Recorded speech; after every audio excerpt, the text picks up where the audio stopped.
Okay, നമുക്ക് continue ചെയ്യാം. ആ യൂണിറ്റിലെ അടുത്ത ചാപ്റ്ററാണ് സോഷ്യോളജി ആൻഡ് എക്കണോമിക്സ്. അതായത് ആസ് യൂഷ്വൽ സോഷ്യോളജിയും മറ്റൊരു സോഷ്യൽ സയൻസ് സബ്ജക്റ്റായ എക്കണോമിക്സും തമ്മിലുള്ള റിലേഷനാണ് ഈ ചാപ്റ്ററിൽ നമ്മൾ നോക്കുന്നത്.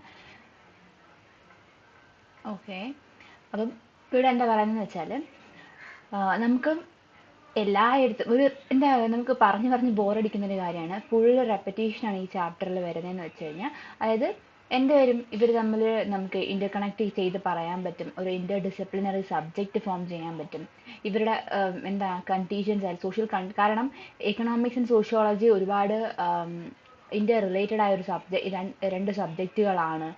എന്താന്ന് വെച്ച് കഴിഞ്ഞാൽ എക്കണോമിക്സിന്റെ കേസ് എടുക്കുവാണെങ്കിൽ ഇപ്പോൾ നമ്മൾ സോഷ്യൽ കണ്ടീഷൻ പറയാം. ഇപ്പം നമുക്ക് പറയാം ഇന്ത്യയിൽ ഇത്രത്തോളം എന്തുണ്ട്, പോവേർട്ടി എക്സിസ്റ്റ് ചെയ്യുന്നുണ്ട്, പോവേർട്ടി ഉണ്ട് എന്ന് നമ്മൾ പറയുമ്പോൾ അതൊരു സോഷ്യൽ കണ്ടീഷൻ, അതിന് പുറമെ ഒരു സോഷ്യൽ കണ്ടീഷൻ ഉണ്ടാവാം, അതുപോലെ ഒരു എക്കണോമിക് ആയ ഒരു റീസണും ഉണ്ടാവാം.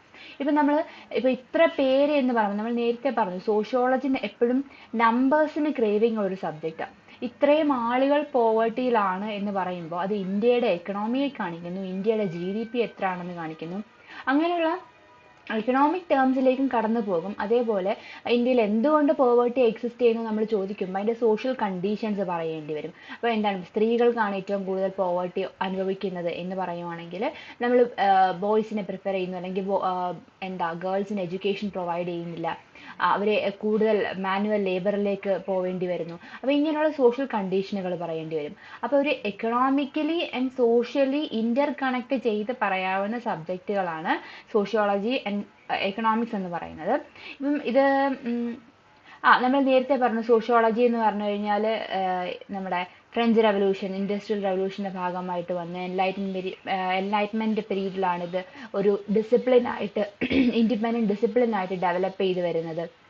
അപ്പോൾ എന്തുകൊണ്ട് അങ്ങനെ, അപ്പം അല്ലെങ്കിൽ ഇൻഡസ്ട്രിയൽ റവല്യൂഷൻ ഉണ്ടായി കഴിഞ്ഞു കഴിഞ്ഞാൽ അവിടെ എന്താ എക്കണോമിക്കലി കുറേ അഡ്വാൻസ്മെന്റ് ഉണ്ട്, സയന്റിഫിക് ആയിട്ടുള്ള കുറേ ഇൻവെൻഷനുകളൊക്കെ നടത്തി കഴിഞ്ഞപ്പോൾ എന്തായി, എക്കണോമിക് അഡ്വാൻസ്മെന്റ് ഉണ്ടായി, സിറ്റി ഗ്രോത്ത് ഉണ്ടായി, അർബനൈസേഷൻ വരുന്നു, പോപ്പുലേഷൻ ഗ്രോത്ത് ഉണ്ടാവുന്നു. അപ്പോൾ ഇതെല്ലാം എക്കണോമി ഇംപ്രൂവ് ചെയ്യാൻ കാരണമാകുന്നു, ലൈഫ് സ്റ്റൈൽ കുറച്ചുകൂടെ ബെറ്റർമെന്റ് ചെയ്യുന്നു. അപ്പോൾ ഇങ്ങനെയൊക്കെയുള്ള ഒരുപാട് എക്കണോമിക് ആൻഡ് സോഷ്യൽ റീസൺസ് നമുക്ക് ഒന്നിച്ച് പറയേണ്ടി വരും. ഇനി നെക്സ്റ്റ് ഡെഫിനേഷൻ ഓഫ് സോഷ്യോളജി ആണ്, പറഞ്ഞ കാര്യമാണ്, പ്രത്യേകിച്ച് ഒന്നുമില്ല. ഒരു സൊസൈറ്റീനെ പറ്റി പഠിക്കുന്നു, അല്ലെങ്കിൽ social life, social behaviour, social relations എല്ലാം പഠിക്കുന്ന ഒരു സബ്ജക്റ്റാണ് സോഷ്യോളജി എന്ന് പറയുന്നത്.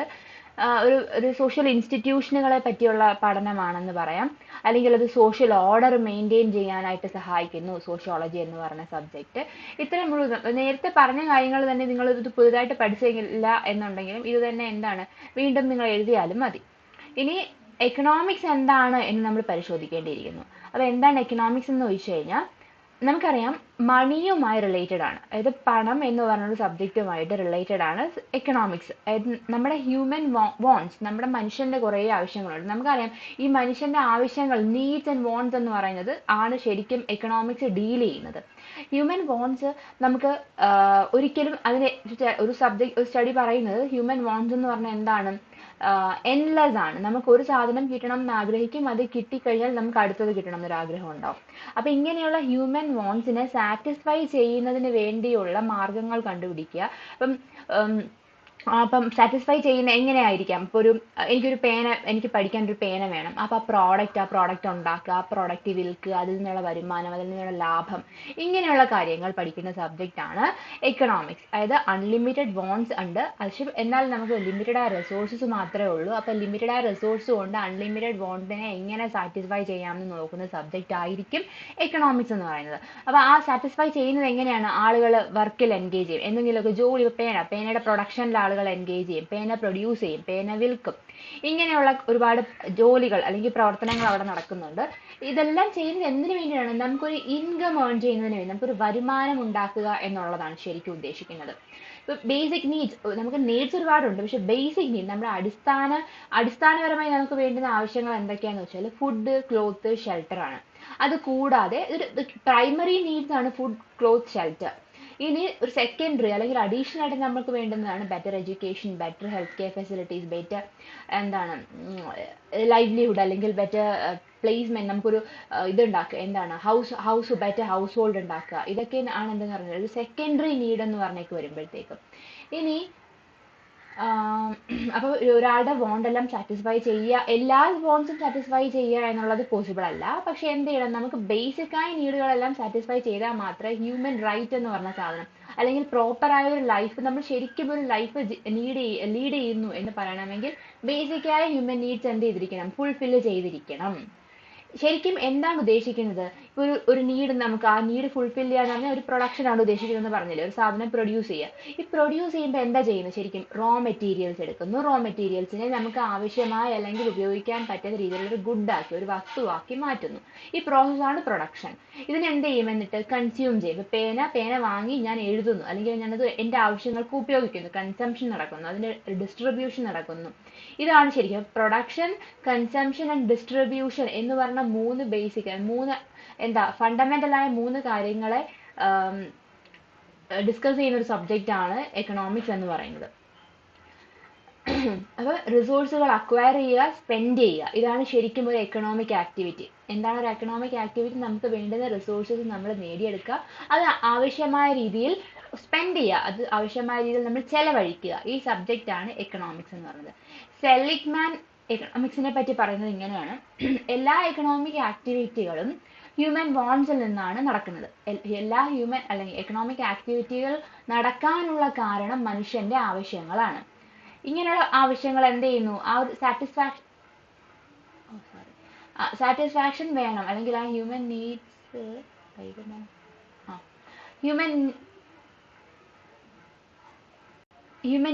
സാറ്റിസ്ഫൈ ചെയ്യാനുള്ളതാണ് എക്കണോമിക്സ് കൊണ്ട് ഉദ്ദേശിക്കുന്നത്. എക്കണോമിക്സിന് സിമ്പിളായി പറഞ്ഞാൽ ഇങ്ങനെ പറയാം: economics is A study of consumption, production and wealth distribution.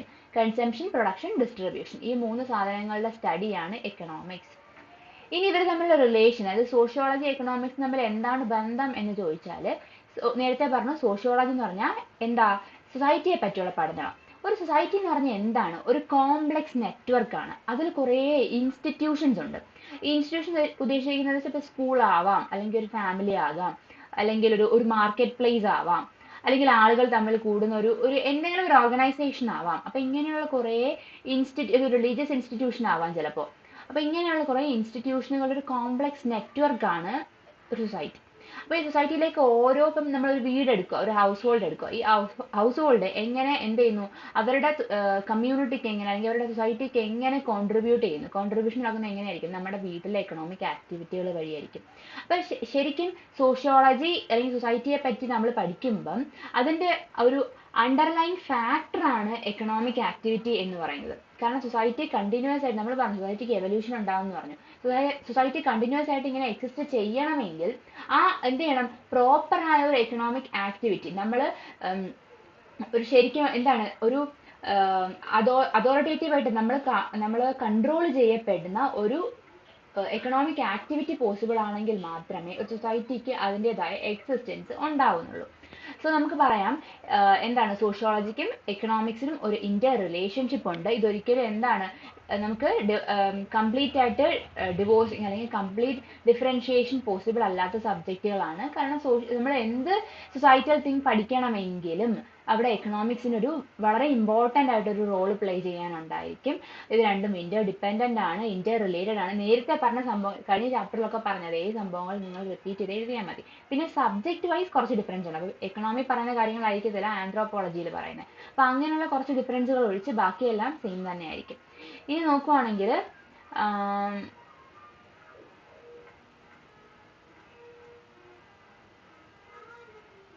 അപ്പം ഇവിടെ നോക്കിയേ, സിൽവർമാൻ പറയുന്നത് എക്കണോമിക്സ് എന്ന് പറഞ്ഞത് is an offshoot of sociology. സോഷ്യോളജിയുടെ എന്താണ്, ഓഫ് ഷൂട്ട് ആണ്, അതിൽ നിന്നുണ്ടായ ഒരു ഫാക്ടർ, അല്ലെങ്കിൽ അതിൽ നിന്ന് ഉണ്ടായതാണ്, അല്ലെങ്കിൽ അതിൻ്റെ ഒരു ബാക്കി ഭാഗമാണ് എന്ന് പറഞ്ഞേക്കുന്നതാണ് സിൽവർമാൻ. അങ്ങനെ ഇങ്ങനെ ഒരാൾ പറഞ്ഞിട്ടുണ്ട് എന്നൊക്കെ എഴുതുന്നത് നിങ്ങൾക്ക് കുറച്ചുകൂടെ ബെനിഫിഷ്യൽ ആയിരിക്കും. ഇനി എക്കണോമിക്സ് ഡീൽ ചെയ്യുന്നത് എന്താണ്? Material welfare. മെറ്റീരിയൽ വെൽഫെയർ എന്ന് പറഞ്ഞാൽ നിങ്ങൾക്ക് എന്തും ആവാം, നിങ്ങളുടെ വെൽത്ത് ആവാം, നിങ്ങളുടെ എന്താണ് നിങ്ങളുടെ ഇത് സാലറി ആവാം, പേ ആവാം, അല്ലെങ്കിൽ അങ്ങനെയുള്ള എന്തും നിങ്ങളുടെ അസറ്റ് രൂപത്തിൽ നിങ്ങൾ എന്തൊക്കെ നിങ്ങളുടെ കയ്യിലുണ്ടോ അതെല്ലാം എന്താണ്? മെറ്റീരിയൽ ആണ്. ആ മെറ്റീരിയൽ ആക്ടിവിറ്റികൾ അല്ലെങ്കിൽ മെറ്റീരിയൽ വെൽഫെയറിനെ പറ്റിയുള്ള പഠനമാണ് എക്കണോമിക്സ് കൊണ്ട് ഉദ്ദേശിക്കുന്നത്. പക്ഷെ എക്കണോമിക്സ് മെറ്റീരിയൽ വെൽഫെയർ മാത്രമാണ്. ഈ മെറ്റീരിയൽ വെൽഫെയർ ഇൻ ടേൺ എന്തിലേക്ക് നയിക്കും? ഒരു കോമൺ വെൽഫെയറിലേക്ക് നയിക്കും. നമുക്കറിയാം നമ്മുടെ വരുമാനം കൂടുന്നതനുസരിച്ച് നമ്മുടെ ലൈഫ് സ്റ്റൈൽ ചേഞ്ച് ചെയ്യും, നമ്മുടെ ലൈഫിൽ ഒരു ബെറ്റർമെന്റ് ഉണ്ടാവും. അപ്പോൾ എക്കണോമിക് ആക്ടിവിറ്റി എന്ന് പറയുന്നത് എന്തിലേക്ക് നയിക്കുന്നു? കോമൺ വെൽഫെയറിലേക്ക് നയിക്കുന്നു. ഒരു കോമൺ വെൽഫെയർ എന്താണ്? ഒരു നല്ല സൊസൈറ്റിയുടെ ലക്ഷണമായിരിക്കും. അപ്പൊ ഇക്കണോമിക്സ് എന്തിലേക്ക് നയിക്കുന്നു? സോഷ്യോളജിയിലേക്ക് നയിക്കുന്നു. അപ്പൊ എക്കണോമിക്സ് ഒരു സോഷ്യോളജിയുടെ പാർട്ട് തന്നെയാണ് എന്ന് പറയാം. Economic welfare is part of social welfare. നേരത്തെ പറഞ്ഞല്ലോ. എക്കണോമിക്സിൽ ശരിക്കും നമ്മൾ എന്തൊക്കെ പഠിക്കുന്നു? ഇൻഫ്ലേഷനെ പറ്റി പഠിക്കുന്നുണ്ട്, പോവേർട്ടിയെ പറ്റി പഠിക്കുന്നുണ്ട്, അൺഎംപ്ലോയ്മെന്റിനെ പറ്റി പഠിക്കുന്നുണ്ട്. ശരിക്കും ഈ പോവേർട്ടി, അൺഎംപ്ലോയ്മെന്റ് അല്ലെങ്കിൽ ഇൻഫ്ലേഷൻ ഒക്കെ എടുത്തു പറയണം എന്നില്ല. അല്ലാതെ പോവേർട്ടി, അൺഎംപ്ലോയ്മെന്റ് എന്നിവയൊക്കെ എന്താണ്? സോഷ്യൽ സബ്ജക്റ്റുകളോട്, സോഷ്യോളജിയിൽ ഡീൽ ചെയ്യുന്ന സബ്ജക്റ്റുകൾ കൂടിയാണ്. അപ്പൊ എക്കണോമിക്കലി നമ്മൾ ഈ ടേംസിനെ, ഇത് പോവർട്ടി, അൺഎംപ്ലോയ്മെന്റിനെ പഠിക്കുമ്പം അതിന്റെ പുറകിൽ സോഷ്യൽ ഫാക്ടേഴ്സ് ഒഴിവാക്കാൻ പറ്റത്തില്ല. അതുകൊണ്ട് സോഷ്യോളജിയുടെ ഹെൽപ്പോട് കൂടി മാത്രമേ എക്കണോമിക്സിന് ഇത്തരം സബ്ജക്റ്റുകൾ എന്ത് ചെയ്യാൻ പറ്റത്തുള്ളൂ? ഒരു തറോ അണ്ടർസ്റ്റാൻഡിങ്ങിലേക്ക് അല്ലെങ്കിൽ തറവായിട്ട് മനസ്സിലാക്കാൻ, പഠിക്കാനായിട്ട് പറ്റത്തുള്ളൂ. അപ്പോൾ എക്കണോമിക് ആക്ടിവിറ്റികൾ ഇതേ സെയിം ഐഡിയോളജി പറഞ്ഞ classical സോഷ്യോളജിസ്റ്റുകളാണ് max weber, Vilfredo Pareto. ഇവരെല്ലാം എന്താണ് ഇങ്ങനെ എക്കണോമിക്സും സോഷ്യോളജിയും തമ്മിൽ അഗാധമായ ഒരു ബന്ധമുണ്ട് എന്ന് പറഞ്ഞ ക്ലാസിക്കൽ സോഷ്യോളജിസ്റ്റുകളാണ്. ഇനി സോഷ്യോളജിയും എന്ത് ചെയ്യുന്നുണ്ട്? എക്കണോമിക്സ് മാത്രമല്ല, സോഷ്യോളജിയും എക്കണോമിക്സിൽ നിന്ന് സഹായം സ്വീകരിക്കുന്നുണ്ട്. അതെങ്ങനെയാണെന്ന് ചോദിച്ചാൽ സോഷ്യോളജിക്കൽ നോളജ് ഇംപ്രൂവ് ചെയ്യാൻ ഹെൽപ്പ് ചെയ്യും. ഇപ്പം ഒരു സൊസൈറ്റിയിൽ ഇത്രത്തോളം വരുമാനമേ ഒരു ഹൗസ് ഹോൾഡിൽ ഉണ്ടാവുന്നുള്ളൂ, അല്ലെങ്കിൽ ഇപ്പോൾ ഒരു ട്രൈബൽ ഗ്രൂപ്പിനെ പറ്റി പഠിക്കുവാണെങ്കിൽ ട്രൈബൽ ഗ്രൂപ്പിന് അവരുടേതായ ഒരു എൻക്ലോസ്ഡ് ഏരിയയിൽ എക്സിസ്റ്റ് ചെയ്യുന്നതുകൊണ്ട് എന്ത് ചെയ്യുന്നില്ല, അവർക്ക് വലുതായ എക്കണോമിക് ആക്ടിവിറ്റികളില്ല. അത് അവരുടെ ഏരിയ തന്നെ എന്തൊക്കെ പ്രൊഡ്യൂസ് ചെയ്യുന്നു അതിനെ മാത്രം ഡിപ്പെൻഡ് ചെയ്യുന്നു എന്നതൊക്കെ നമുക്ക് അറിയാൻ പറ്റുന്നില്ല. അതായത് അവരുടെ ഇൻകം സോഴ്സ് എന്താണ്, അവരുടെ ഫുഡ് സോഴ്സ് എന്താണെന്ന് മനസ്സിലാക്കിയാൽ അവരുടെ സോഷ്യൽ ലൈഫ് എങ്ങനെയായിരിക്കും എന്ന് നമുക്ക് എന്ത് ചെയ്യാൻ പറ്റും? സോഷ്യോളജിക്കൽ ഇമാജിനേഷൻ നടത്താൻ പറ്റും. അപ്പൊ അത് തന്നെയാണ് ഇവിടെയും. അപ്പൊ സോഷ്യോളജി എന്ന് പറഞ്ഞ സബ്ജക്ട് എക്കണോമിക്സിൽ നിന്നും ഒരുപാട് ഹെൽപ്പ് സ്വീകരിക്കുന്നുണ്ട്.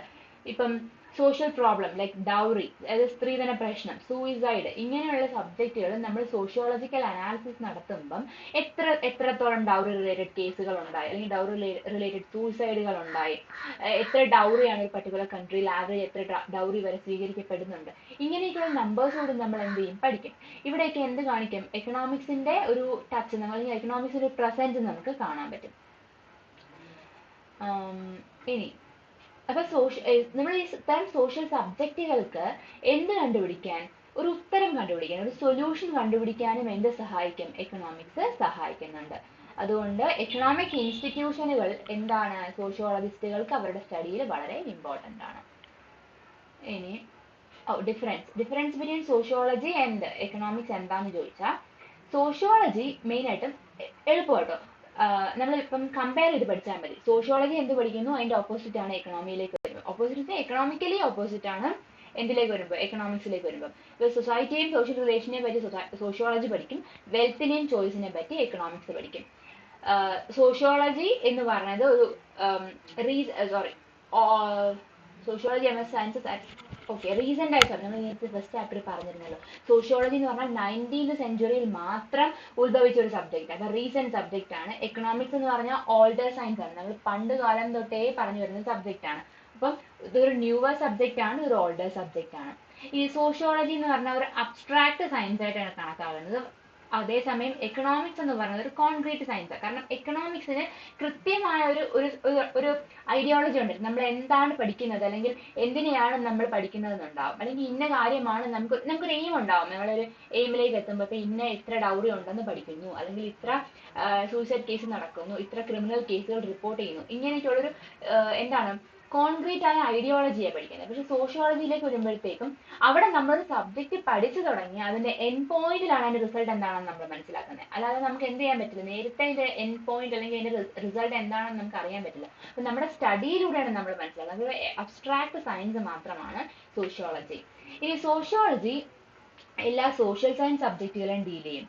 അതേസമയം എക്കണോമിക്സ് എന്ന് പറഞ്ഞു കഴിഞ്ഞാൽ സ്പെസിഫിക് ആസ്പെക്ട്, സോഷ്യൽ സയൻസിലെ എല്ലാ കാര്യങ്ങളെയും എക്കണോമിക്സ് പഠിക്കുന്നില്ല. അതിൻ്റെതായ ഇമ്പോർട്ടൻ്റ് ആയ കുറച്ച് കാര്യങ്ങൾ മാത്രമേ ആര് പഠിക്കുന്നുള്ളൂ? നമ്മുടെ എക്കണോമിക്സ് പഠിക്കുന്നുള്ളൂ. ഇനി സോഷ്യോളജി എന്ന് പറഞ്ഞാൽ വൈഡ് സ്കോപ്പുള്ള ഒരു സബ്ജക്ട്, ഒരു കുറച്ചുകൂടെ എന്താണ് ഒരു ഒരു ബ്രോഡർ ഏരിയ കവർ ചെയ്യുന്ന ഒരു സബ്ജക്റ്റാണ് സോഷ്യോളജി. എക്കണോമിക്സ് ലിമിറ്റഡ് ഏരിയ മാത്രമേ കവർ ചെയ്യുന്നുള്ളൂ. ഇനി സോഷ്യോളജി എന്ന് പറഞ്ഞാൽ സോഷ്യൽ ആക്ടിവിറ്റികളെ പഠിക്കും, എക്കണോമിക്സ് എന്ന് പറഞ്ഞാൽ എക്കണോമിക് ആക്ടിവിറ്റിയെ പഠിക്കും. ഇതൊക്കെ എളുപ്പം പറയാവുന്ന കാര്യമല്ലേ. സൊസൈറ്റി എന്ന് പറഞ്ഞ സബ്ജക്ട് അല്ലെങ്കിൽ സൊസൈറ്റിയാണ് സോഷ്യോളജിയുടെ യൂണിറ്റ് ഓഫ് സ്റ്റഡി. ഒരു എന്താണ് ബേസിസ്, അതിന്റെ ബേസിസ് എന്താണ്, സോഷ്യോളജിയുടെ ബേസിസ് എന്താണെന്ന് വെച്ചാൽ സൊസൈറ്റി ആണെന്ന് പറയാം. എക്കണോമിക്സിന്റെ എന്ന് പറഞ്ഞാൽ എന്താണെന്ന് വെച്ചാൽ ഇൻഡിവിജ്വൽ ആണെന്ന് പറയാം. ഒരു ഇൻഡിവിജ്വലിനെ ബേസ് അവരുടെ എക്കണോമിക് എന്താണ് സ്പെൻഡിങ് എത്രയാണ്, അല്ലെങ്കിൽ അവരുടെ കൺസംഷൻ എത്രയാണ്, അവർക്ക് എന്തുമാത്രം വോൺസ് സാറ്റിസ്ഫൈ ചെയ്യാൻ പറ്റി. അപ്പോൾ ഒരു ഇൻഡിവിജ്വൽ ബേസിസിലാണ് എക്കണോമിക്സ് പഠിക്കുന്നത്, ഒരു സൊസൈറ്റിയെ ബേസ് ചെയ്തിട്ടായിരിക്കും സോഷ്യോളജി പഠിക്കുന്നത്. ഇനി സോഷ്യോളജിയും എക്കണോമിക്സും ഡിഫർ ചെയ്യുന്ന മറ്റൊരു കാര്യം, ഇതെല്ലാത്തിലും നമ്മൾ പറയുന്നത് അവരുടെ മെത്തേഡ് ഓഫ് സ്റ്റഡി എന്ന് പറയുന്നത് ഡിഫറെന്റ് ആയിരിക്കും. Okay, method and technique. അപ്പോൾ ഇത്രയേ ഉള്ളൂ അവർ തമ്മിലുള്ള ഡിഫറൻസ്. എടുത്ത് പഠിക്കാവുന്നതേ ഉള്ളൂ, നിങ്ങൾക്ക് കമ്പയർ ചെയ്ത് പഠിക്കാവുന്നതേ ഉള്ളൂ. നെക്സ്റ്റ്, ഇനി എക്കണോമിസ്റ്റുകൾ നമുക്ക് എല്ലാവരും പറയേണ്ട ഒരു ഇമ്പോർട്ടൻ്റ് ആയിട്ട് 2-3 പറയാം. എനിക്ക് തോന്നുന്നു ഒരു 3 അങ്ങനെ ഉണ്ടെന്ന് തോന്നുന്നു. അപ്പോൾ ഡിഫറെൻറ്റ് നിങ്ങൾ എല്ലാം പഠിക്കണമെന്നില്ല. എസ് എ ക്വസ്റ്റ്യൻ വരുമ്പോഴത്തേക്കും ഡിഫറെൻറ്റ് എക്കണോമിസ്റ്റുകൾ സോഷ്യോളജിയെ കുറിച്ച് എന്ത് പറഞ്ഞിരിക്കുന്നു, അല്ലെങ്കിൽ സോഷ്യോളജിയും എക്കണോമിക്സും തമ്മിലുള്ള റിലേഷനെ പറ്റി എന്ത് പറഞ്ഞിരിക്കുന്നു എന്നതാണ് അടുത്തത്. Definition given by different economist and the relation to sociology. Economics സോഷ്യോളജിയുമായി എങ്ങനെ റിലേറ്റ് ചെയ്തിരിക്കുന്നു എന്നത് എക്കണോമിസ്റ്റുകളുടെ അഭിപ്രായത്തിൽ ഇങ്ങനെ പോകും. ആദ്യത്തെ എക്കണോമിസ്റ്റ് ആണ് AC പിഗോ. പിഗോ എന്താ പറഞ്ഞേക്കുന്നത്, നമ്മൾ ശരിക്കും എക്കണോമിക്സിന്റെ സ്റ്റഡി എന്ന് പറയുന്നത് സോഷ്യൽ വെൽഫെയറിനെ ഉൾപ്പെടുത്തി പഠിക്കേണ്ടി വരുന്നു. അപ്പോൾ ഡയറക്റ്റ്ലി ശരിക്കും സോഷ്യൽ റിലേഷൻസിലെ ചില സബ്ജക്റ്റുകൾ നമ്മൾ എക്കണോമിക്കകത്ത് പഠിക്കുമേ. അങ്ങനെ പഠിക്കുന്ന സാധനങ്ങൾ എന്തൊക്കെയായിരിക്കും? ഒരു മണി എന്ന് പറയുന്ന മെഷറിംഗ് റോഡ് കൊണ്ട്, ഒരു അളവ് കോല് കൊണ്ട് അളക്കാൻ പറ്റുന്ന സബ്ജക്റ്റുകളെയാണ് നമ്മൾ പഠിക്കുന്നത്. അപ്പോൾ എക്കണോമിക്സ് അല്ലെങ്കിൽ സൊസൈറ്റി റിലേറ്റഡ് എന്തൊക്കെ സബ്ജക്റ്റിനെ പഠിക്കുന്നു? മണി കൊണ്ട് നമുക്ക് അല്ലെങ്കിൽ പണം എന്നതൊരു അളവുകോലായി ഉപയോഗിക്കാൻ പറ്റുന്ന സബ്ജക്റ്റുകളെ മാത്രമാണ് പഠിക്കുന്നത്. അതുപോലെ നമുക്ക് പറയാൻ പറ്റുന്ന കാര്യം എന്ന് പറഞ്ഞാൽ എന്താണ്, എക്കണോമിക്സിലേക്ക് വരുമ്പോഴത്തേക്കും സോഷ്യൽ ഗ്രൂപ്പുകൾ ഫോം ചെയ്യാൻ സഹായിക്കും. എന്ന് പറഞ്ഞാൽ ഒരു സൊസൈറ്റിയാണ്, അവിടെ നമുക്കൊരു കുറേ ഗ്രൂപ്പുകൾ ഉണ്ടാവും. ആ ഗ്രൂപ്പുകൾ എക്കണോമിക്സ് മണി ബേസ് ചെയ്തിട്ടുണ്ടാവുന്നതാണെങ്കിൽ അവിടെ എന്താണ്, ആ എക്കണോമിക്കലി ഫോംഡ് ഗ്രൂപ്പുകളായിരിക്കും. അതിനെ പഠിക്കാനും ആര് സഹായിക്കുന്നു? എക്കണോമിക്സ് സോഷ്യോളജിയെ സഹായിക്കുന്നു എന്നാണ് പിഗോ പറയുന്നത്. ഇനി ജോൺ സ്റ്റുവർട്ട് മില്ല് പറയുന്നത് മാൻകൈൻഡ് പ്രൊഡക്ഷൻ ഓഫ് വെൽത്ത് വരുന്ന എന്തൊക്കെ സബ്ജക്റ്റ് ഉണ്ടോ, മാൻകൈൻഡുമായി ബന്ധപ്പെട്ട് പ്രൊഡക്ഷൻ ഓഫ് വെൽത്തിലേക്ക് വരുന്ന എന്തൊക്കെ സബ്ജക്റ്റ് ഉണ്ടോ അതിനെയാണ് സോഷ്യോളജിയെ എക്കണോമിക്സ് പഠിക്കാനായിട്ട് സഹായിക്കുന്നത് എന്നാണ് ആര് പറയുന്നത്? മില്ല് പറയുന്നത്. ഇനി ആൽഫ്രഡ് മാർഷൽ പറയുന്നത് ശരിക്കും എക്കണോമിക്സ് എന്ന് പറഞ്ഞാൽ എന്താണ്? മാൻകൈൻഡ്, നമ്മൾ പറഞ്ഞില്ലേ ഒരു ഇൻഡിവിജ്വലിനെ ബേസ് ചെയ്തിട്ട് പഠിക്കുന്ന പഠനമാണ് എക്കണോമിക്സ് എന്ന് പറയുന്നത്. അപ്പം മാൻകൈൻഡിനെ ബേസ് ചെയ്തിട്ടുള്ള പഠിത്തം അല്ലെങ്കിൽ പഠനമാണ് എക്കണോമിക്സ്. അങ്ങനെയാണെങ്കിൽ ഈ ഇൻഡിവിജ്വൽ എന്ന് പറഞ്ഞാൽ എന്തിന്റെ ഭാഗമാണ്? ഒരു സോഷ്യൽ ആക്ഷന്റെ ഭാഗം, അല്ലെങ്കിൽ ഒരു സോഷ്യൽ ആക്ഷൻ നടക്കാനുള്ള കാരണമാണ്. അപ്പം കാരണം അവർക്ക് മെറ്റീരിയൽ റിക്വസിറ്റ്സ് അല്ലെങ്കിൽ വെൽബീയിങ് എന്ന് പറയുന്നത് ഉണ്ട്, അല്ലെങ്കിൽ വെൽബീയിങ് അറ്റൈൻ ചെയ്യാനുള്ള കുറച്ച് മെറ്റീരിയൽ റിക്വസിറ്റ്സ് നടത്തേണ്ടതുണ്ട്. അപ്പോൾ അവരെന്ത് ചെയ്യുന്നു? ആ സോഷ്യൽ ആക്ഷന്റെ ഭാഗമായിട്ട് മാറുന്നു. ആ മെറ്റീരിയൽ റിക്വസിറ്റ്സ് അല്ലെങ്കിൽ വെൽബീയിങ് എന്ന് പറഞ്ഞ സാധനം എക്കണോമിക്കലി ആണ് നമ്മൾ കൂടുതൽ എന്ത് ചെയ്യുന്നത്? ഫുൾഫിൽ ചെയ്യപ്പെടുന്നത്. അല്ലെങ്കിൽ സോഷ്യൽ വെൽഫെയർ ഉണ്ടാകണമെങ്കിൽ അതിന് പുറമെ എന്തുണ്ടാവണം? ഒരു മണി റിലേറ്റഡ് എന്തെങ്കിലും ഒരു ആക്ടിവിറ്റി നടക്കണം, അല്ലെങ്കിൽ എക്കണോമിക്കലി റിസോഴ്സ്ഫുൾ ആയിരിക്കണം. ഇതിനെയാണ് ആൽഫ്രഡ് മാർഷൽ പറയുന്നത്. അപ്പം ശരിക്കും നമ്മൾ ഈ ഒരു പഠനം അല്ലെങ്കിൽ എക്കണോമിക്സ് സോഷ്യോളജിയിൽ എന്ത് പഠിക്കണമെന്ന് വെച്ച് കഴിഞ്ഞാൽ മാൻ സോഷ്യൽ ഓർഗനൈസേഷനുള്ള എക്കണോമിക് ആക്ടിവിറ്റീസ് ഇത് തമ്മിൽ ഇന്റർ റിലേറ്റ് ചെയ്ത് പഠിക്കുന്ന മാനിനെയും എക്കണോമിക് ആക്ടിവിറ്റി നടക്കുന്ന സോഷ്യൽ ഓർഗനൈസേഷൻസിനെയും ഇന്റർലിങ്ക് ചെയ്തിട്ടാണ് എക്കണോമിക്സ് സോഷ്യോളജിക്കകത്ത് പഠിക്കുന്നത് എന്നാണ് ആൽഫ്രഡ് മാർഷൽ പറയുന്നത്. ഈ മാർഷൽ പറയുന്ന കാര്യം കുറച്ചുകൂടി ഇമ്പോർട്ടൻ്റ് ആണ്, കാരണം അദ്ദേഹം ഒരു വളരെ ഫേമസ് ആയിട്ടുള്ള അല്ലെങ്കിൽ ഒരു പ്രൊമിനൻ്റ് ആയ ഒരു എക്കണോമിസ്റ്റ് ആണ്.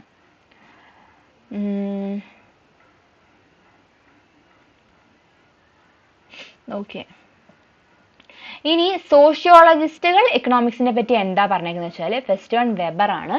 വെബർ പറഞ്ഞത് സോഷ്യൽ ആക്ഷനുകൾ നമ്മൾ പഠിക്കുന്ന പഠനമാണല്ലോ സോഷ്യോളജി എന്ന് പറയുന്നത്. അപ്പോൾ അതിന്റെ കോസ് ആൻഡ് എഫക്റ്റുകൾ പഠിക്കുക, അല്ലെങ്കിൽ അതിന്റെ കാരണവും അതിന്റെ എഫക്റ്റ് എന്താണെന്നുള്ളത് പഠിക്കുക. ഈ കോസ് ആൻഡ് എഫക്റ്റ് പ്രിൻസിപ്പിൾ അതാണ് ശരിക്കും സോഷ്യോളജിക്കകത്ത് നടക്കുന്നതെന്നാണ് വെബർ പറഞ്ഞത്. നമ്മൾ കോസ് ആൻഡ് എഫക്റ്റ് അല്ലെങ്കിൽ cause and effect of A social action നമ്മളാണ് സോഷ്യോളജി പഠിക്കുന്നത്. ഈ കോസ് ആൻഡ് എഫക്റ്റ് പഠിക്കുക എന്ന് പറഞ്ഞ ഒരു ഐഡിയ, ആ ഒരു ഐഡിയോളജി ശരിക്കും ആരുടെയാണ്? എക്കണോമിക്സുകാരുടെയാണ്. അപ്പോൾ കോസ് ആൻഡ് എഫക്റ്റ് പ്രിൻസിപ്പിൾ ആരുടെയാണ്? എക്കണോമിക്സുകാരുടെയാണ്. ഇപ്പൊ എക്സാമ്പിൾ ആയിട്ട് ഫ്രഞ്ച് റവല്യൂഷന്റെ സമയത്ത് നമ്മൾ എന്ത് പറഞ്ഞു? നമ്മൾ നേരത്തെ പറഞ്ഞു ഫ്രഞ്ച് റവല്യൂഷൻ എന്തുകൊണ്ടുണ്ടായി, ഫ്രഞ്ച് റവല്യൂഷൻ ഉണ്ടായതിനു ശേഷമുള്ള എഫക്റ്റുകൾ എന്താണ്, അതിന് ശേഷമുള്ള മാറ്റങ്ങൾ എന്താണ്. ഇതാണ് ശരിക്കും നമ്മൾ എന്ത് ചെയ്യുന്നത്? FR-നകത്ത് പഠിക്കുന്നത്. ഈ കോസ് ആൻഡ് എഫക്റ്റ് പ്രിൻസിപ്പിൾ ഉപയോഗിക്കുന്നത് ആരാണ്? എക്കണോമിക്സുകാരാണ്. അപ്പൊ ചില മെത്തേഡുകൾ അല്ലെങ്കിൽ നമ്മൾ ഉപയോഗിക്കുന്ന ചില ടെക്നിക്കുകൾ എന്ന് പറയാം, സോഷ്യോളജി ഉപയോഗിക്കുന്ന ചില ടെക്നിക്കുകൾ ആരുടേതാണ്? നമ്മൾ എക്കണോമിസ്റ്റുകളിൽ നിന്ന് കടം കൊണ്ടതാണ്. ഇനി മോറിസ് ഗിൻസ്ബർഗ് പറയുന്നത് സോഷ്യോളജിയിൽ നമ്മൾ നോക്കുവാണെങ്കിൽ സോഷ്യോളജി എന്ന് പറഞ്ഞാൽ human interaction, Inter relation. Human പരസ്പരം എന്ത് ചെയ്യുന്നു? ഇന്ററാക്ട് ചെയ്യുന്നു, അവർ തമ്മിലുള്ള ഇന്റർ റിലേഷൻ, അതിന്റെ കണ്ടീഷൻ, അതിന്റെ കോൺസിക്വൻസ്. അപ്പൊ മനുഷ്യന്മാർ പരസ്പരം ഇടപഴകുമ്പോൾ അതിൽ നിന്ന് എന്ത് കോൺസിക്വൻസ് ഉണ്ടാകും? ഇതിന്റെ പഠനമാണ് സോഷ്യോളജി. അവിടെ എക്കണോമിക്കലി എന്താണ്? അങ്ങനെയുള്ള ഇടപെടലുകൾ ഇമ്പോർട്ടൻ്റ് ആണ്. ഇനി അദ്ദേഹം തന്നെ പറയുന്നത് ഇങ്ങനെയുള്ള എന്ത് ചെയ്യുന്നു? ഇന്ററാക്ഷൻ ഉണ്ടാവുമ്പം അതിൽ എന്തൊക്കെ വരും? ഇമോഷണൽ, ബിഹേവിയറൽ ആയിട്ടുള്ള ഒരു എക്കണോമിക് ഫാക്ടേഴ്സ് ഉണ്ടാവും. Behavioural and emotion. നമുക്കറിയാം, നമ്മളൊരു അമ്മ എന്ന് പറഞ്ഞൊരു ഒരാളുമായിട്ട് നമുക്കൊരു ഇന്ററാക്ഷൻ ഉണ്ടാവുമ്പോൾ നമുക്കൊരു ഇമോഷണൽ അറ്റാച്ച്മെന്റ് ഉണ്ടാവും, നമ്മുടെ ബിഹേവിയറൽ പാറ്റേണിലൊരു ചേഞ്ച് ഉണ്ടാവും. അതുപോലെ എക്കണോമിക് ഫാക്ടേഴ്സും വരും. കാരണം ആസ് എ സ്റ്റുഡൻറ് എന്ന് പറയുന്നത് നമ്മൾ എപ്പോഴും എന്താണ്? പാരൻസിൽ ഡിപ്പെൻഡൻ്റ് ആണ്. ഇനി ഒരു ബ്രോഡർ സെൻസിലേക്ക് നോക്കുമ്പം നമ്മൾ അല്ലെങ്കിൽ ഒരു വീട് എന്നുള്ളത് വിട്ടിട്ട് ഒരു ഓർഗനൈസേഷനെ ഡിപ്പെൻഡ് ചെയ്യുന്നില്ല, നമ്മളിന്ന് വർക്ക് ചെയ്യുന്ന സ്ഥാപനം, ആ വർക്ക് ചെയ്യുന്ന സ്ഥാപനവുമായിട്ട് നമുക്ക് എന്ത് ബന്ധം ഉണ്ടാവും? ഇമോഷണൽ, ബിഹേവിയറൽ ആൻഡ് എക്കണോമിക് ഫാക്ടേഴ്സിൽ എന്തുണ്ടാവും? ഡിപ്പെൻഡൻസി ഉണ്ടാകും. അടുത്തത്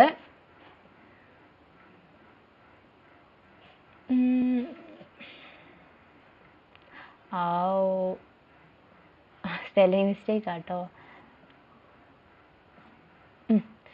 ഇനി എക്കണോമിക്സ് ആൻഡ് സോഷ്യോളജി എല്ലാ ചാപ്റ്റേഴ്സിലും പറയുന്ന പോലെ എക്കണോമിക്സിനും സോഷ്യോളജിയും കൂടെ നമ്മൾ പരസ്പരം എന്തൊരു ഇന്ററാക്ഷൻ വന്നപ്പോൾ നമുക്കുണ്ടായ ഒരു പുതിയ സബ്ജക്റ്റ് ആണ് എന്തെന്ന് പറയുന്നത്? എക്കണോമിക് സോഷ്യോളജി എന്ന് പറയുന്നത്. നമ്മൾ എല്ലാ ചാപ്റ്ററിലും ആന്ത്രോപോളജിനകത്തും സൈക്കോളജിനകത്തും എല്ലാം പഠിച്ചതുപോലെ തന്നെയാണ് എക്കണോമിക് സോഷ്യോളജി എന്ന് പറയുന്ന സബ്ജക്റ്റ്. നമുക്കറിയാം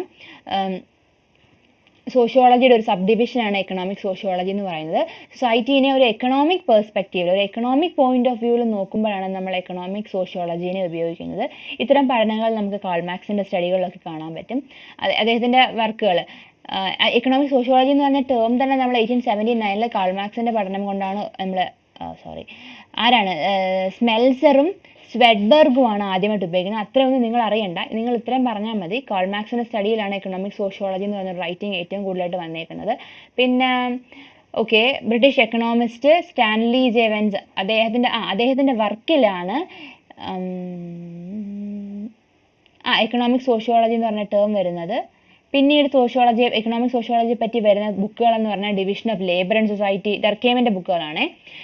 ഡർക്കേമിന്റെ ബുക്കായ division of labour and society, അത് കണക്ക് തന്നെ സിമ്മലിന്റെ book the philosophy of money, അത് കണക്ക് അടുത്ത ബുക്ക് എക്കണോമി ആൻഡ് സൊസൈറ്റി വെബറിന്റെ. ഇത് 3 ബുക്കുകളുടെ പേര് ഓർത്തിരിക്കുക, അത് ഇമ്പോർട്ടൻ്റ് ആയിരിക്കും. ഡർക്കേമിന്റെ the division of labour and society, സിമ്മലിന്റെ ദി ഫിലോസഫി ഓഫ് മണി, അതേപോലെ വെബറിന്റെ എക്കണോമി ആൻഡ് സൊസൈറ്റി. ഇത് 3 ഇമ്പോർട്ടൻ്റ് ആണ്. ഇത് 3 എന്ത് ചെയ്യും? നിങ്ങൾക്ക് എക്സാം എഴുതുമ്പോഴത്തേക്കും പോയിന്റ് ഔട്ട് ചെയ്യാൻ പറ്റുന്ന 3 കാര്യങ്ങളാണ്. ഇതിനൊരു നേരത്തെ പറഞ്ഞു economic sociology as A discipline നേരത്തെ തന്നെ എവല്യൂഷൻ ഉണ്ടായി. പക്ഷെ 1980s ഇതിനൊരു റിവൈവൽ, ഒരു റീബർത്ത് ഉണ്ടാവുന്നത്. പിന്നീട് ഒരു ഇമ്പോർട്ടൻസ്, ഇത് കൂടുതൽ ഇമ്പോർട്ടൻസ് അച്ചീവ് ചെയ്യുന്നത് 1980s എന്ന് പറഞ്ഞൊരു കാലഘട്ടത്തിലാണ്. ചില സോഷ്യോളജിസ്റ്റുകൾ ഒരു റിഗറസ് റിസർച്ച്, അതായത് സൊസൈറ്റിയെ മാർക്കറ്റിനെയും പറ്റിയൊക്കെ ഒരു ഭയങ്കരമായ ഒരു പഠനം 1980s നടക്കും. അപ്പോൾ നമുക്ക് എന്ത് ചെയ്യും, സൊസൈറ്റിയെ പറ്റി പഠിക്കേണ്ടി വരുമ്പോൾ നമ്മൾ എക്കണോമിക്സിന്റെ ഉപയോഗം കൂടി വന്നു. പിന്നീട് എന്ന് പറഞ്ഞാൽ ഈ LPG റിഫോംസ്, ഗ്ലോബലൈസേഷനൊക്കെ ശേഷം നമുക്ക് സൊസൈറ്റിയെ പറ്റിയിട്ട് ഒരു പഠനവും എക്കണോമിക്സിനെ മാറ്റി നിർത്തി പഠിക്കാൻ പറ്റാത്തൊരു സ്റ്റേജാണ്. അപ്പോൾ സൊസൈറ്റിയെ പറ്റിയിട്ടുള്ള പഠനങ്ങൾ 1980s ശേഷം റിഗറസ് റിസർച്ചുകൾ നടന്നു. അവിടെ എക്കണോമിക്സിന് ഏറ്റവും കൂടുതൽ ഉപയോഗിക്കപ്പെട്ടു. അപ്പോഴാണ് എക്കണോമിക് സോഷ്യോളജി എന്ന് പറയുന്ന സബ്ജക്റ്റ് വീണ്ടും ഒരു റീബർത്തിലേക്ക് വരുന്നത്. ആ എക്കണോമിക് സോഷ്യോളജി സബ്ജക്റ്റ് റിവൈവൽ ഉണ്ടാവുന്നത് എന്ന് പറയാം. ഇതിന്റെ മെയിൻ കോൺട്രിബ്യൂഷൻ നടത്തിയ വ്യക്തിയാണ് മാർക്ക് ഗ്രാനോവെറ്റർ. അദ്ദേഹത്തിന്റെ ബുക്കിന്റെ പേരാണ് economic institutions as social constructions. അദ്ദേഹം പറയുന്നത് നമ്മളൊരു കൺസീൽഡ് സോഷ്യൽ നെറ്റ്വർക്കിലാണ് താമസിക്കുന്നത്. ഇവിടെ കൺസീൽഡ് സോഷ്യൽ നെറ്റ്വർക്കിലാണ് താമസിക്കുന്നത്. അവിടെ കുറേ ഇൻസ്റ്റിറ്റ്യൂഷനുകൾ ഉണ്ടാവും. ഈ ഇൻസ്റ്റിറ്റ്യൂഷനിലെല്ലാം എക്കണോമിക് ആക്ഷനുകൾ അല്ലെങ്കിൽ എക്കണോമിക് ആക്ടിവിറ്റികൾ നടക്കും. ഇത് ഇന്റർപേഴ്സണൽ റിലേഷൻസിനെ ബാധിക്കും. ഇവിടെ എന്ത് ചെയ്യുന്നു, ഇങ്ങനെയാണ് നമ്മൾ സോഷ്യോളജിയിലേക്ക് എക്കണോമിക്സ് എന്ന് പറയുന്ന സബ്ജക്റ്റിന്റെ ഇമ്പോർട്ടൻസ് കടന്നു വരുന്നത്. ഇനി അതേപോലെ തന്നെ ഇതിനകത്ത് ഈ എക്കണോമിക് സോഷ്യോളജിയുടെ ഇമ്പോർട്ടൻസിനാണ്, സോഷ്യോളജിക്കകത്ത് അല്ലെങ്കിൽ സോഷ്യൽ സ്റ്റഡിക്കകത്ത് എക്കണോമിക് സോഷ്യോളജിയുടെ ഇമ്പോർട്ടൻസിനെ പറ്റി ഏറ്റവും കൂടുതൽ എടുത്ത് പറയപ്പെട്ട അല്ലെങ്കിൽ പറഞ്ഞിട്ട് എഴുതപ്പെട്ട ഒരു ആർട്ടിക്കിളാണ് where did the new economic sociology come from. ഇത് എഴുതിയത് ആരാന്ന് ചോദിച്ചാൽ കൺവേർട്ട് ബിയും ഹെലിബ്രോൺ ജെയും കൂടെയാണ്. ഓക്കെ, അപ്പം ഇത്രേ ഉള്ളൂ. എന്താണ് ശരിക്കും എക്കണോമിക് സോഷ്യോളജിയുടെ രണ്ട് മെയിൻ കറണ്ട്സ് അല്ലെങ്കിൽ ന്യൂ എലമെന്റുകളെ പറ്റിയാണ് അവർ പഠിക്കുന്നത്. എന്തൊക്കെയാണെന്ന് ചോദിച്ചാൽ നെറ്റ്വർക്ക് അനാലിസിസും ന്യൂ ഇൻസ്റ്റിറ്റ്യൂഷണലിസവും. പുതിയ ഇൻസ്റ്റിറ്റ്യൂഷൻ ഉണ്ടാവുന്നു അല്ലെങ്കിൽ അവരുടെ പ്രവർത്തനം എങ്ങനെയാണെന്നുള്ളതും, അത് കണക്ക് തന്നെ ഈ സോഷ്യൽ നെറ്റ്വർക്കുകൾ എങ്ങനെ ഇന്ററാക്ട് ചെയ്യുന്നു, അവരുടെ ഡിപ്പെൻഡൻസി എങ്ങനെയാണ് എന്നതുമാണ് എന്തുന്നത് ഈ സബ്ജക്റ്റിൽ നമ്മൾ പഠിക്കുന്നത് എന്നാണ് കൺവേർട്ടും ഹെലിബ്രോണും പറയുന്നത്. ഇങ്ങനെയാണ് എക്കണോമിക് സോഷ്യോളജിയുടെ ഡെവലപ്മെന്റ് ഉണ്ടാകുന്നത് അല്ലെങ്കിൽ ഒരു റീബർത്ത് ഉണ്ടാകുന്നത്. ബ്രിട്ടാനിക്ക എൻസൈക്ലോപീഡിയ എക്കണോമിക് സോഷ്യോളജിയുടെ ആപ്ലിക്കേഷൻ എന്തൊക്കെയാണ് എന്ന് ഡിഫൈൻ ചെയ്യുന്നുണ്ട്. എന്താ വെച്ചാൽ സോഷ്യോളജിക്കൽ മെത്തേഡുകൾ ടു അണ്ടർസ്റ്റാൻഡ് എന്ത് ചെയ്യുന്നു, സോഷ്യോളജിക്ക് നമ്മൾ എക്കണോമിക്കൽ ഫാക്ടേഴ്സ് ആയ പ്രൊഡക്ഷൻ, ഡിസ്ട്രിബ്യൂഷൻ, എക്സ്ചേഞ്ച്, കൺസംഷൻ ഇങ്ങനെയൊക്കെയുള്ള സാധനങ്ങൾ പഠിക്കാൻ ഒരു സോഷ്യോളജിക്കൽ മെത്തേഡ് ഉപയോഗിക്കുന്നു. അതിനെയാണ് എക്കണോമിക് സോഷ്യോളജി എന്ന് വിളിക്കുന്നത് എന്നാണ് ബ്രിട്ടാനിക്ക പറയുന്നത്. ഇനി നമ്മൾ നോക്കുന്നത് എക്കണോമിക്സിലും സോഷ്യോളജിയിലും കോമൺ ആയിട്ടുള്ള രണ്ട് സബ്ജക്റ്റും കോമൺ ആയിട്ട് പഠിക്കുന്ന ചില എന്താണ് കൺസെപ്റ്റുകളാണ്. എന്തൊക്കെയാണെന്ന് വെച്ചാൽ ഫസ്റ്റ് വൺ അൺഎംപ്ലോയ്മെന്റ്. അറിയാമല്ലോ, നമുക്ക് അൺഎംപ്ലോയ്മെന്റ് നമുക്കൊരു സോഷ്യോളജിക്കൽ ടേമിലും സോഷ്യോളജിക്കൽ പെർസ്പെക്റ്റീവിലും അനലൈസ് ചെയ്യാം, എക്കണോമിക് പെർസ്പെക്റ്റീവിലും അനലൈസ് ചെയ്യാം. ഫസ്റ്റ് വൺ അൺഎംപ്ലോയ്മെന്റ് എന്ന് പറഞ്ഞാൽ അതൊരു എക്കണോമിക് പ്രോബ്ലം ആണ്. സോഷ്യോളജിക്കലി ഇമ്പോർട്ടൻസ് ഉള്ള സബ്ജക്റ്റ് കൂടിയാണ്. കാരണം ഇതൊരു സോഷ്യൽ പ്രോബ്ലം ആയിട്ട് കണക്കാക്കാൻ പറ്റും. അൺഎംപ്ലോയ്മെന്റിലേക്ക് നയിക്കുന്നത് കൂടുതൽ എന്താണ്, സോഷ്യൽ ഫാക്ടറുകളാണ് അൺഎംപ്ലോയ്മെന്റിലേക്ക് കാരണമാകുന്നത്. അതിനാൽ നമുക്ക് എന്തൊക്കെയാണെന്ന് ചോദിച്ചാൽ സോഷ്യൽ സ്റ്റേറ്റസ് നഷ്ടപ്പെടുന്നു. നമ്മൾ പറഞ്ഞത് സ്ട്രാറ്റിഫിക്കേഷൻ എപ്പോഴും സൊസൈറ്റിയിൽ നമ്മൾ എക്സിസ്റ്റ് ചെയ്യുന്നുണ്ട്. പെട്ടെന്ന് ഈ ഒരു സ്ട്രാറ്റ അല്ലെങ്കിൽ ഹയർ സ്ട്രാറ്റ നിൽക്കുന്നവർക്ക് അവരുടെ ആ ഒരു സ്റ്റേറ്റസ് നഷ്ടപ്പെടുന്നു, അവർ അൺഎംപ്ലോയ്മെന്റിലേക്ക് പോകുന്നു. പോപ്പുലേഷൻ ആളുകളുടെ എണ്ണം കൂടുക, അതേസമയം അതിനനുസരിച്ചുള്ള എന്ത് ചെയ്യുന്നില്ല, ജോബ് ഓപ്പർച്യൂണിറ്റികൾ ഇൻക്രീസ് ചെയ്യുന്നില്ല. അല്ലെങ്കിൽ മൈഗ്രേഷനും അങ്ങനെ ഒരു കാരണമാണ്. അപ്പൊ മൈഗ്രേഷൻ എന്ന് പറഞ്ഞാൽ ഒരുപാട് റൂറൽ ഏരിയയിൽ നിന്നുള്ള ആളുകൾ അർബൻ ഏരിയയിൽ വന്ന് സെറ്റിൽ ചെയ്യും. എന്നാൽ അർബൻ ഏരിയയിൽ അത്രത്തോളം പ്രൊവൈഡ് ചെയ്യാൻ എന്ത് കാണത്തില്ല, എംപ്ലോയ്മെന്റ് ഓപ്പർച്യൂണിറ്റികൾ കാണത്തില്ല. അവിടെ എന്താവാം, അൺഎംപ്ലോയ്മെന്റിലേക്ക് നയിക്കുന്ന ഒരു കാരണമാകാം.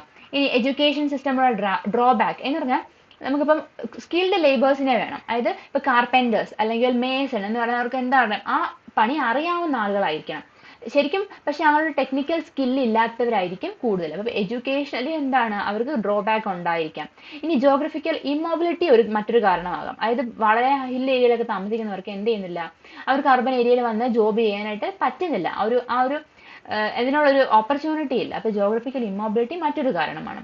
ഇനി നമ്മൾ ജനറൽ ആയിട്ട് പറയുന്ന ഫാക്ടേഴ്സ് എന്തൊക്കെയാണെന്ന് വെച്ചാൽ, അല്ലെങ്കിൽ പേഴ്സണൽ ഫാക്ടേഴ്സ് എന്തൊക്കെയാണെന്ന് വെച്ചാൽ ഇൽനെസ്, അസുഖങ്ങൾ, disability, professional unfitness, lack of experience, ഇതൊക്കെ എന്താണ്, പേഴ്സണൽ ഫാക്ടേഴ്സ് ആണ്. അപ്പോൾ ഫാക്ടേഴ്സ് ലീഡിങ് ടു അൺഎംപ്ലോയ്മെന്റ് ആണ് ഇതെല്ലാം.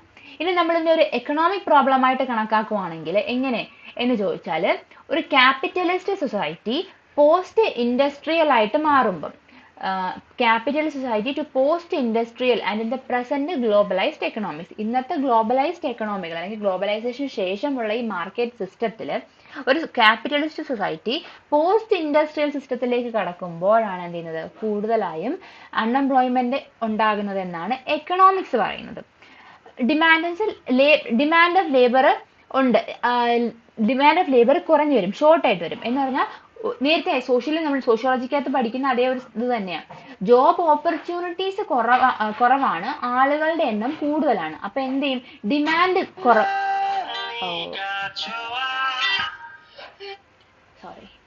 ഡിമാൻഡ് കുറവായിരിക്കും.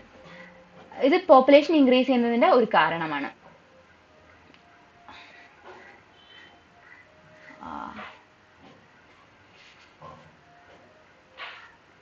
അടുത്തതെന്ന് പറഞ്ഞു കഴിഞ്ഞാൽ അടുത്ത സബ്ജക്റ്റ് ചൈൽഡ് ലേബർ ആണ്.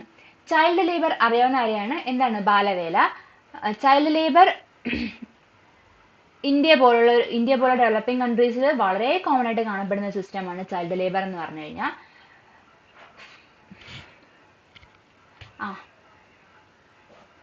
എന്താണ് ചൈൽഡ് ലേബറിലേക്ക് നയിക്കുന്നതെന്ന് വെച്ചാൽ എഡ്യൂക്കേഷൻ ഇല്ലായ്മ, അല്ലെങ്കിൽ ഹെൽത്ത് ഫെസിലിറ്റീസിന്റെ അവൈലബിലിറ്റി ഇല്ല, ലെഷർ ആക്ടിവിറ്റീസ് ഇല്ല, ബേസിക് ഫ്രീഡം. ഞാൻ എന്തായാലും പറഞ്ഞിരുന്നത് ചൈൽഡ് ലേബർ ഉണ്ടായാൽ എന്തൊക്കെ എഫക്റ്റ് ഉണ്ടാവും, അല്ലെങ്കിൽ എന്തൊക്കെയാണ് സോഷ്യോളജിക്കലി ബാധിക്കുന്ന കാര്യങ്ങൾ എന്ന് ചോദിച്ചാൽ, എഡ്യൂക്കേഷൻ ഇല്ലാതെ വരുന്നു, ഹെൽത്ത് ഫെസിലിറ്റികൾ അവൈലബിലിറ്റി ഉണ്ടാവില്ല, അവർക്ക് ലെഷർ ആക്ടിവിറ്റികൾ നടക്കില്ല, ബേസിക് ഫ്രീഡം കിട്ടത്തില്ല, അവരവരുടെ റൈറ്റ്സ് എന്താണെന്ന് പോലും അറിയത്തില്ല, അവരുടെ റൈറ്റുകളെല്ലാം വയലേറ്റ് ചെയ്യപ്പെടുന്നു. ഇതൊക്കെയാണ് ചൈൽഡ് ലേബർ മൂലം ഉണ്ടാവുന്നത്.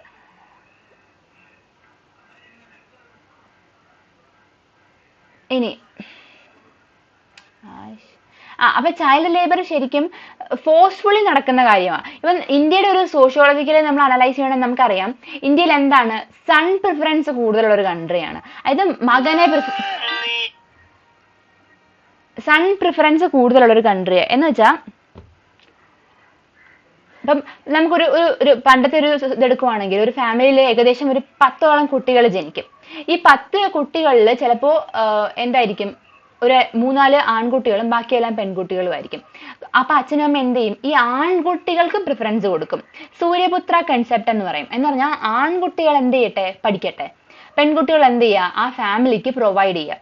അച്ഛനും അമ്മയ്ക്കും മാത്രം വർക്ക് ചെയ്തിട്ട് ഈ 10 പിള്ളേർക്കും പ്രൊവൈഡ് ചെയ്ത് ഫുഡ് കൊടുക്കുക എന്നുള്ളത് വളരെ ബുദ്ധിമുട്ടായ കാര്യം. അപ്പൊ എന്ത് ചെയ്യണം, ഹെൽപ്പിംഗ് ഹാൻഡുകൾ ആവശ്യമായിട്ട് വരും. അപ്പൊ പെൺകുട്ടികളെല്ലാം എന്ത് ചെയ്യും, ജോലിക്ക് പോവും. കാരണം പിന്നീട് ഒരു കാലത്ത് ആൺകുട്ടികളായിരിക്കും ജോലി ചെയ്ത് വരുമാനം നമുക്ക് കൊണ്ടുതരാൻ പോകുന്നത്. അപ്പൊ അവർക്ക് എന്ത് കൊടുക്കണം, എഡ്യൂക്കേഷൻ കൊടുക്കണം എന്നൊരു കൺസെപ്റ്റ്. അതുകൊണ്ടാണ് എന്ത് ചെയ്യുന്നത്, ഫാമിലിയിൽ ഫോഴ്സ്ഫുൾ ആയിട്ട് പെൺകുട്ടികളെ ജോലിക്ക് വിടുന്നത്. അതൊന്ന്. നമ്മളല്ലാതെ നോക്കിക്കഴിഞ്ഞാൽ ചിലയിടത്ത് ഒരു പ്രിഫറൻസ് ഇല്ല, വോയിസിന് പ്രിഫറൻസ് കൊടുത്തില്ല എങ്കിൽ പോലും ആളുകളുടെ എണ്ണം കൂടുതലാണ് എന്നുണ്ടെങ്കിൽ എന്ത് ചെയ്യും, കൂടുതൽ പേര് എന്ത് ചെയ്യത്തില്ല, ഇതിലേക്ക് പോകത്തില്ല, എന്തിലേക്ക് പോകും, അവര് ജോലി ചെയ്യുന്നത് കൂടുതൽ ഇമ്പോർട്ടൻ്റ് ആവും. കാരണം ആഹാരമാണല്ലോ പ്രൈമറി. അപ്പൊ ആഹാരമില്ല എന്നൊരു സ്റ്റേജിലേക്ക് വരുമ്പോഴത്തേക്ക് എന്ത് ചെയ്യുക, എഡ്യൂക്കേഷന് സെക്കൻഡറി ആയിട്ടൊരു ഇമ്പോർട്ടൻസ് മാത്രമേ കൊടുക്കപ്പെടുന്നുള്ളൂ. ഇങ്ങനെയുള്ള സോഷ്യോ എക്കണോമിക് ഫാക്ടേഴ്സ് ആണ് എന്ത് ചെയ്യുന്നത്, ചൈൽഡ് ലേബറിന് കാരണമാകുന്നത്. ഇനി ഈവൻ അവർ ജോബ് ഉണ്ടെങ്കിൽ പോലും എന്ത് ചെയ്യത്തില്ല, സഫീഷ്യൻ്റ്ലി പെയ്ഡ് ആയിരിക്കത്തില്ല. അവർക്ക് ഈ സെയിം ജോബ് ചെയ്യുന്ന മെൻ ആൻഡ് വിമന് പോലും അവർ കമ്പയർ ചെയ്ത് നോക്കുമ്പോൾ നമുക്കറിയാം, മെന്നിന് കൂടുതൽ സാലറിയും കമ്പാരിറ്റീവ്ലി ലെസർ സാലറി ആയിരിക്കും സ്ത്രീകൾക്ക് സ്വീകരിക്കേണ്ടി വരുന്നത്.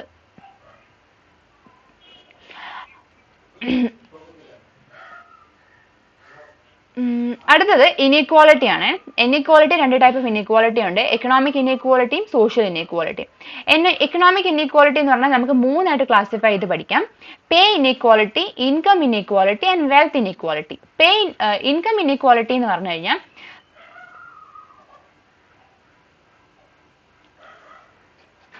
ഓക്കെ, ഇൻകം ഇനീക്വാളിറ്റി ആദ്യം പറയാം. ഇൻകം ഇനീക്വാളിറ്റി എന്താണെന്ന് ചോദിച്ചു കഴിഞ്ഞാൽ അതിനകത്ത് അയാളുടെ ഇൻകവും പേയും തമ്മിൽ ഡിഫറൻസ് ഉണ്ട്. എന്താണ് പേ എന്ന് ചോദിച്ചാൽ നമ്മുടെ സാലറി മാത്രമാണ് നമ്മുടെ പേ. ഇൻകം എന്ന് ചോദിച്ചു കഴിഞ്ഞാൽ നമ്മുടെ സാലറി, നമുക്ക് കിട്ടുന്ന ബോണസ്, നമുക്ക് അല്ലാതെ കിട്ടുന്ന എല്ലാ വരുമാനം എല്ലാം എന്ത് ചെയ്യും, ഇൻകത്തിനകത്ത് ഉൾപ്പെടും. സാലറി മാത്രമാണ് പേ എന്ന് പറയുന്നത്. അപ്പൊ ഇത് രണ്ടും ഡിഫറെന്റ് ആണെന്ന് അറിയണേ. അപ്പൊ ഇൻകം ഇനീക്വാളിറ്റി, ഈ ഒരു നമ്മൾ സെയിം ജോബ് ചെയ്യുന്ന, ചിലപ്പോൾ കാസ്റ്റ് ഡിഫറൻസ് ഉണ്ടെങ്കിൽ നമുക്ക് എന്ത് ചെയ്യും, സെയിം ജോബ് ചെയ്യുന്ന ആളുകൾക്ക് ലോവർ കാസ്റ്റിലുള്ള ആളുകൾക്ക് ലെസർ എമൗണ്ടും ഹയർ കാസ്റ്റിലുള്ള ആളുകൾക്ക് ഹയർ എമൗണ്ടും കൊടുക്കുന്ന സിസ്റ്റം ഒക്കെ ഉണ്ടായിരുന്നു. അപ്പം എന്താണ്, ഇതാണ് ഇൻകം ഇൻഇക്വാലിറ്റി. പേ ഇൻഇക്വാലിറ്റി എന്ന് പറഞ്ഞാൽ സാലറി, നമുക്ക് കിട്ടുന്ന സാലറിയിൽ ഒരു ഇൻഇക്വാലിറ്റി എക്സിസ്റ്റ് ചെയ്യും. ഈ വെൽത്ത് ഇൻഇക്വാലിറ്റി എന്ന് പറഞ്ഞു കഴിഞ്ഞാൽ അസറ്റ്, നിങ്ങളുടെ അസറ്റ്, നിങ്ങൾ സ്വന്തമായിട്ട് എന്തുമാത്രം ലാൻഡ് ഉണ്ടോ, അല്ലെങ്കിൽ നിങ്ങൾ എവിടെയൊക്കെ നിങ്ങൾ ബോണ്ട് ഉണ്ട്, നിങ്ങൾ എവിടെയൊക്കെ ഇൻവെസ്റ്റ് ചെയ്തിട്ടുണ്ട്, ഇതെല്ലാം നിങ്ങളുടെ വെൽത്ത് ആണ്. ഈ വെൽത്തിൽ ഉണ്ടാവുന്ന ഇൻഇക്വാലിറ്റിയാണ് എന്ത് ചെയ്യുന്നത്, ഈ അസറ്റിൽ ഉണ്ടാവുന്ന ഇൻഇക്വാലിറ്റിയാണ് നമ്മൾ വെൽത്ത് ഇൻഇക്വാലിറ്റി എന്ന് പറഞ്ഞത്. ഇനി സോഷ്യൽ ഇൻഇക്വാലിറ്റി എന്താണെന്ന് ചോദിച്ചു കഴിഞ്ഞാൽ unequal distribution of social resources. Social resource എന്ന് പറഞ്ഞപ്പം അത് സോഷ്യൽ ഇൻഇക്വാലിറ്റി നമുക്ക് കോമൺ ആയി പറയാൻ പറ്റും. ക്ലാസിനകത്ത് ഇൻഇക്വാലിറ്റി, കാസ്റ്റിലെ ഇൻഇക്വാലിറ്റി, റേസിലെ ഇൻഇക്വാലിറ്റി, ജെൻഡർ. ഇപ്പൊ ജെൻഡർ ആകുമ്പോൾ മെൻ ആൻഡ് വിമൻ ക്ലാസിഫൈ ചെയ്യപ്പെടുന്നു. മെന് എപ്പോഴും ഡൊമിനൻസ് കൊടുക്കുന്നു, വിമൻ എന്ന് പറഞ്ഞാൽ എപ്പോഴും എന്താണ്, അടിച്ചമർത്തപ്പെടുന്നു, ഇങ്ങനെയുള്ളത്. അല്ലെങ്കിൽ ക്ലാസ് ആകുമ്പം ഹയർ ക്ലാസ്, അല്ലെങ്കിൽ ഇൻകം കൂടുതൽ കിട്ടുന്നവർ, ഇൻകം കുറവ് കിട്ടുന്നവർ. കാസ്റ്റിൽ നമുക്കറിയാം നമ്മുടെ വർണ്ണ സിസ്റ്റം എക്സിസ്റ്റ് ചെയ്തിരുന്ന കാര്യം, ഇതൊക്കെ നമുക്കറിയാമല്ലോ. അപ്പൊ ഇതൊക്കെയാണ് കോമൺ ആയിട്ട് പറയുന്നത് സോഷ്യൽ ഇൻഇക്വാലിറ്റികൾ. സോഷ്യൽ ഇൻഇക്വാലിറ്റീന്റെ ഒരു ഇമ്പോർട്ടൻ്റ് ആയ ഒരു ബുക്കാണ് ഹർലംബസ്. അദ്ദേഹത്തിന്റെ സോഷ്യോളജി തീംസ് ആൻഡ് പെർസ്പെക്റ്റീവ്സ് എന്ന് പറഞ്ഞ ബുക്കിൽ സോഷ്യൽ ഇൻഇക്വാലിറ്റിയെയും നാച്ചുറൽ ഇൻഇക്വാലിറ്റിയെയും പ്രത്യേകം എടുത്ത് പഠിച്ചിട്ടുണ്ട്. അപ്പൊ ഈ ബുക്കൊക്കെ സോഷ്യൽ ഇൻഇക്വാലിറ്റിയുടെ ഇതിൽ ഇമ്പോർട്ടൻ്റ് ആയ ഒരു ബുക്കാണ്. സോഷ്യൽ ഇൻഇക്വാലിറ്റികൾ ബയോളജിക്കലി ബേസ്ഡ്, നമുക്കറിയാം ചതുർവർണ്ണ സിസ്റ്റം എക്സിസ്റ്റ് ചെയ്യുന്ന സമയത്ത് ശൂദ്രാസ്, നിങ്ങൾ ലോവർ കാസ്റ്റിൽ ജനിച്ചവരാണ്, നിങ്ങളുടെ ജനനം ഏത് കാസ്റ്റിലാണ്, അതുകൊണ്ട് നിങ്ങൾ എന്ത് ചെയ്യുന്നു, ലോവർ സ്ട്രാറ്റയിലേക്ക് തള്ളപ്പെടുന്നു, അല്ലെങ്കിൽ നിങ്ങളൊരു എന്താണ് ശൂദ്ര വിഭാഗത്തിലേക്ക് പോകുന്നു. നിങ്ങൾക്ക് അധികം റൈറ്റ്സ് ഉണ്ടാവത്തില്ല, നിങ്ങളെ മറ്റുള്ളവർ എന്ത് ചെയ്യും, റൂൾ ചെയ്യും, നിങ്ങൾ എല്ലാ കാലവും അവർക്ക് അടിമകളായിരിക്കും. കാരണം നിങ്ങൾ ആ പർട്ടിക്കുലർ കാസ്റ്റിൽ ജനിച്ചു. നിങ്ങൾ ബയോളജിക്കലി നിങ്ങളുടെ ബേസ്, നിങ്ങളുടെ ബർത്തിനെ ബേസ്, അതിനൊക്കെ തന്നെ ബയോളജിക്കലി നീ ഒരു സ്ത്രീയായി ജനിച്ചത് കൊണ്ട് നിനക്ക് എന്ത് ചെയ്യുന്നു, നിനക്ക് എപ്പോഴും പുരുഷന്റെ അടിമയായി ജീവിക്കപ്പെടേണ്ടി വരുന്നു. അപ്പൊ ഇതാണ് ബയോളജിക്കലി നമ്മൾ എന്താണ് സോഷ്യൽ ഇൻഇക്വാലിറ്റി എന്ന് പറഞ്ഞാൽ ബയോളജിക്കലി ബേസ്ഡ് ആണെന്ന് പറയുന്നത്. ഇത്രയേ ഉള്ളൂ ആ ചാപ്റ്റർ. ഇതാകുമ്പം ആ ചാപ്റ്റർ തീരും. ഓക്കെ.